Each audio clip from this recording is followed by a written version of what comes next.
سوال یہ آیا ہے کہ کوئی شخص لگاتار دن رات محنت کرتا ہے، مزدوری کرتا ہے، کوشش کرتا ہے، پھر بھی معاشی طور پر خوشحال نہیں ہو پاتا، اس کی کیا وجہ ہے؟ ارشاد فرمائیں۔ اللہ پاک کی مرضی، اصل بات تو اللہ کی مشیت ہے، اور اس میں بندے کا بھی امتحان ہے کہ بندہ صبر کرتا ہے یا گلہ شکوہ کرتا ہے۔ اچھا، پھر جس کو ہم معاشی خوشحالی کہتے ہیں، اس میں تو یہ نا کہ وہ لمبی لمبی کاریں ہوں، کوٹھی بنگلے ہوں، اور اپنی ذاتی بہترین عمدہ کشادہ مکان ہو، کاروبار وسیع ہو، وہ نوٹ کی برسات ہو رہی ہو۔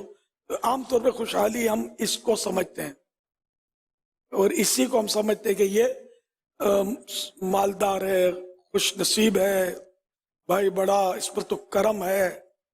حالانکہ ایسا نہیں ہے۔ وہ احادیث مبارکہ میں اس طرح کے بھی مضامین ہیں کہ جس پر نعمتوں کی فراوانی ہو، یعنی یہ دولت اور یہ سب چیزیں اور نعمتیں اس پر ہوں، مطلب نعمتیں ملتی جا رہی ہوں، اور ہو گناہ کرنے والا، نافرمان، تو یہ جو نعمتوں کی فراوانی گناہوں کے باوجود جو اس پر ہے نا، یہ اس کی رسی، یعنی اس کی رسی ڈھیلی کی ہے، یہ اس کی لگام کی ڈھیل ہے۔ یہ اللہ پاک جب پکڑے گا اس کو تو یہ خفیہ تدبیر اس کی کوئی نہیں جانتا۔ تو دولت مند پر، مالدار پر رشک کرنا یہ بہت بڑی نادانی ہے۔ تونگر اور مالدار تو وہ ہے جو صاحب حسن اعمال ہے، یعنی قبر میں وہی صاحب مال ہے جو صاحب حسن اعمال ہے، یعنی جس کے پاس قبر میں نیکیاں ہیں وہ مالدار ہے۔ دنیا کا مال تو قبر تک بھی نہیں آئے گا، تو کہیں کا کہیں رہ جائے گا، ادھر ادھر پھنسا رہ جائے گا، اور قبر میں تو اعمال آئیں گے، نیک اعمال، نیک اعمال کا ٹھکانہ نہیں ہے۔ تو جس کو نیکیوں کی توفیق ملی، سچا پکا نمازی ہے، نماز بھی درست پڑھنا جانتا ہے، اور بھی اس کے اخلاق اچھے ہیں، کردار صاف ستھرا ہے، پرہیزگار ہے، متقی ہے، سچا پکا عاشق رسول ہے، یہ سمجھو کہ دنیا کی ساری مالداریاں اور مالدار ایک طرف، اور یہ جس کو پورا کھانے کا بھی نہیں مل رہا، یہ مالدار ایک طرف۔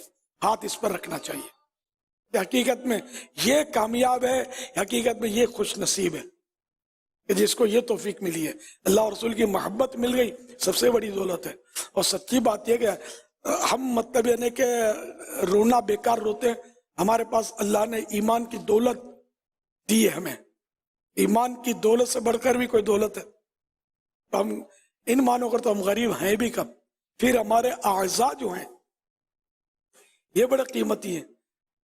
کسی ناخوشحال کو خوشحالی کا شکوہ کرتا ہے، اس کو یہ کہہ دیا جائے گا اچھا بھائی ایک آنکھ دے دو، یہ دو 1 کروڑ روپے، دونوں آنکھیں دے دو 5 کروڑ دیے، کیا خیال ہے آپ کا؟ یہ بولا نا میں تو 1 کروڑ میں اپنی ایک انگلی کا یہ سرو کا سرا بھی نہیں بیچوں گا۔ تو اللہ نے ایک سے ایک نعمتیں دی ہیں، کوئی کان کاٹ کے نہیں دے گا، کوئی ناک کاٹ کے نہیں دے گا کہ بھائی 10 کروڑ لے لو اپنی ناک جڑ سے کاٹ کے مجھے دے دو، کوئی نہیں دے گا۔ نہ جس کی ناک ہوگی وہ بھی نہیں دے گا۔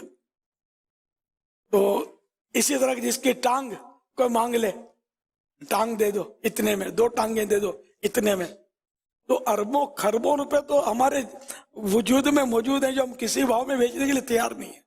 ہم کاہے کے غریب بھائی؟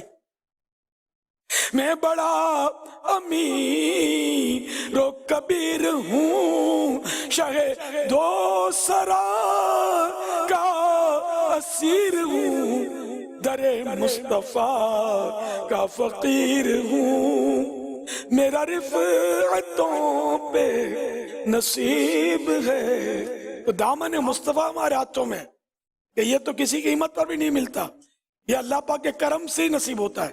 تو ہم کاہے کے غریب بھائی؟ تو یوں اپنے دل کو منائے تو آپ جیسا خوشحال کوئی نہیں ہے۔ تو ورنہ روتے رہیں گے تو قارون بھی روتے روتے زمین میں مال لے کر چلا گیا. دیکھو بھی تو بہت بڑا مالدار تھا. اتنا مالدار کون ہوگا؟ قارون کے پاس اتنا خزانہ تھا, اتنا مال تھا کہ 40 آدمی صرف اس کے خزانے کی چابیاں اٹھاتے تھے. لیکن یہ حضرت موسیٰ کلیم اللہ علی نبینا علیہ الصلوۃ والسلام کی توہین پر اتر آیا اور زکوٰۃ دینے کا اس نے انکار کیا, اور بہرحال اس نے الزام لگایا کہ موسیٰ علیہ السلام اس بہانے میرا مال لینا چاہتے ہیں, سو میں دوں گا. اللہ پاک اس سے ناراض ہوا. آخرکار یہ کہ وہ زمین میں دھنسا اور اس کا مال بھی اس کے سر پہ رکھ دیا گیا. اب وہ پتہ نہیں کتنا من ٹن وزن ہوگا سر پہ, اور یہاں تک کہا جاتا ہے کہ وہ قیامت تک زمین میں دھنستا رہے گا اپنے مال سمیت.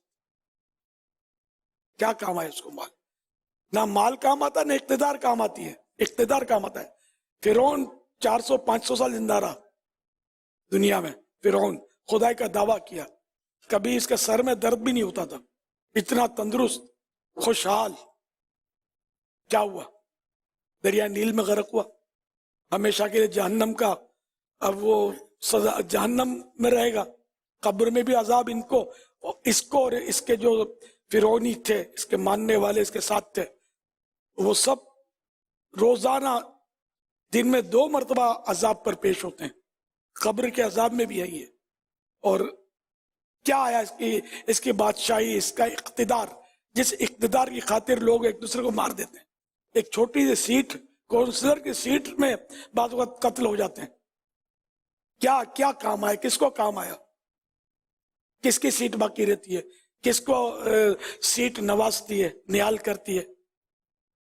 میری تو زندگی گزر گئی. میں نے تو بڑے بڑے یہاں اتار چڑھاؤ, اپنے ملک میں بڑے اتار چڑھاؤ دیکھے, بڑے بڑے لیڈر دیکھے, آج کوئی ان کا نام بھی نہیں لیتا. کہاں گئے؟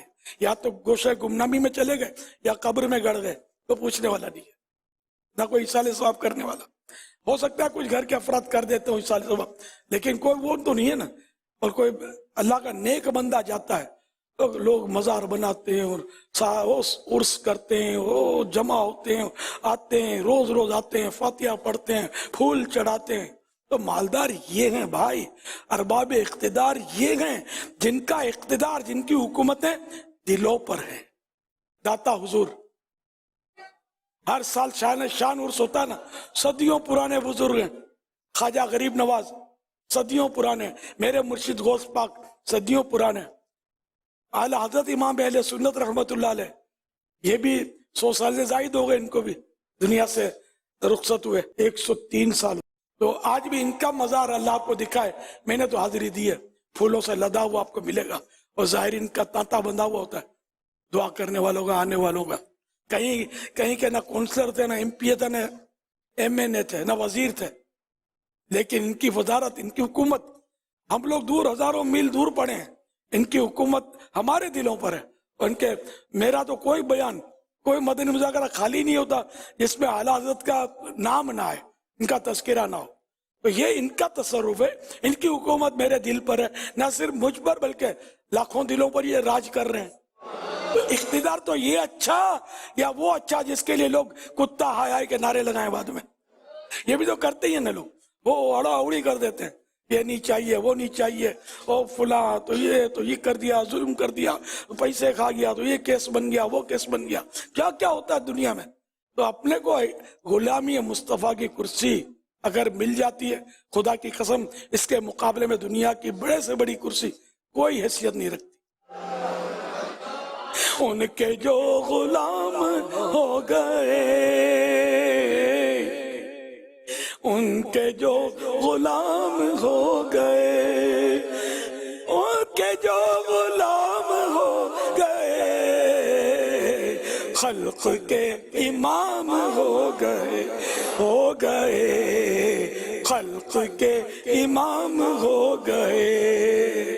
تو بس ہمیں سچا غلام بننا نصیب ہو جائے, یہی آرزو ہو جو سرخ رو, یہی آرزو ہو جو سرخ رو, ملے دو جہان کی آبرو. میں کہوں غلام ہوں آپ کا, کہیں کہ ہم کو قبول ہے. صلو علی النبی صلی اللہ علیہ وسلم.